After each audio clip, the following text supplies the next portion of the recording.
बोलिए प्रेम से श्यावर रामचंद्र भगवान की जय।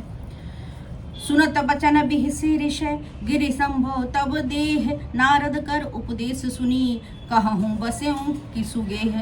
पार्वती जी की बात सुनते ही ऋषि लोग हंस पड़े और बोले, तुम्हारा शरीर पर्वत से ही तो उत्पन्न हुआ है, भला कहो तो नारद का उपदेश सुनकर आज तक किसका घर बसा है। दक्ष सुतः उपदेश ही जाई, तिन फिर भवन देखन आई। चित्रकेतु कर घर उनघाला, कनक कसी पुकर पुनि असहाला। उन्होंने जाकर दक्ष के पुत्रों को उपदेश दिया था, जिससे उन्होंने फिर लौटकर घर का मुंह भी नहीं देखा। चित्रकेतु के घर को नारद ने ही चौपट किया। फिर यही हाल हिरण्यकश्यपु का हुआ। नारद सीख जसु नहीं नर नारी, अवसि हुई तज भवनु भिखारी। मन कपटी तन सज्जन चिन्हा, आपु सरस सबहि चह किन्ना। जो स्त्री पुरुष नारद की सीख सुनते हैं वे घर बार छोड़कर अवश्य ही भिखारी हो जाते हैं। उनका मन तो कपटी है, शरीर पर सज्जनों के चिन्ह है, वे सभी को अपने समान बनाना चाहते हैं। तई के बचन मानि विश्वासा, तुम चाहो पति सहज उदासा। निर्गुण नीलज कुबेश कपाली, अकुल अगेह दिगंबर ब्याली। उनके वचनों पर विश्वास मानकर तुम ऐसा पति चाहती हो जो स्वभाव से ही उदासीन, गुणहीन, निर्लज, बुरे वेश वाला, नर कपालों की माला धारण करने वाला, कुलहीन, बिना घर बार का, नंगा और शरीर पर सांपों को लपेट रखने वाला है।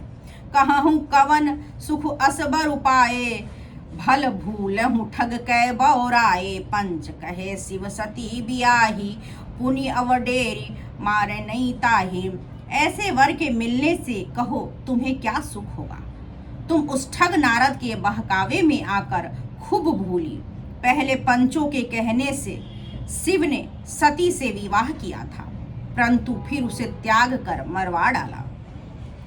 अब सुख सोवत सोचू नहीं, भीख मांगी भव खाही। सहज एक कन्हिन के भवन, कबहू की नारी खठाई।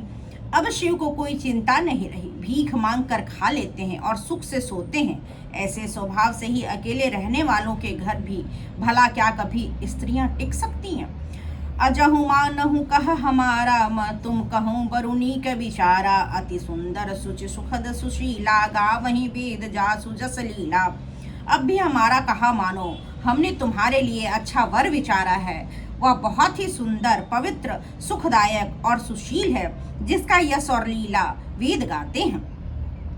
दूषण रहित सकल गुण राशि, श्रीपति पूर्व वैकुंठ निवासी। असबरु तुम ही मिला बउआनी, सुनत बिहसी कह बचन भवानी। अब दोषों से रहित सारे सद्गुणों की राशि, लक्ष्मी का स्वामी और अब वैकुंठपुरी का रहने वाला है। हम ऐसे वर को लाकर तुमसे मिला देंगे। यह सुनते ही पार्वती जी हंसकर बोली, सत्य कहूँ गिरिभव तनु एहा, हठ न छूट छूटे बरु देहा। कनकौ पुनि पषाण ते होई, जा रे हूँ सहजु न परिहर सोई। आपने यह सत्य ही कहा है कि मेरा यह शरीर पर्वत से उत्पन्न हुआ है, इसलिए हठ नहीं छूटेगा। शरीर भले ही छूट जाए, सोना भी पत्थर से ही उत्पन्न होता है, सो वह जलाने पर भी अपने स्वभाव स्वर्णत्व को नहीं छोड़ता।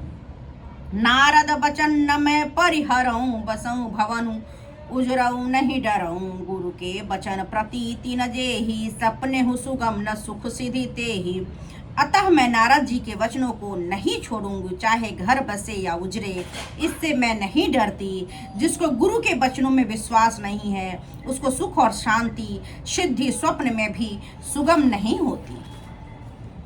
महादेव अवगुण भवन, विष्णु सकल गुण धाम। जहि कर मनुरम जाहि सन, ते ही सन काम। श्यावर रामचंद्र की जय। माना कि महादेव जी अवगुणों के भवन है और विष्णु समस्त सद्गुणों के धाम है, पर जिसका मन जिसमें रम गया उसको तो उसी से काम है। बोलिए शिव शंकर भोलेनाथ की जय, पार्वती मैया की जय, शिव रामचंद्र भगवान की जय। जय जय श्री राधे।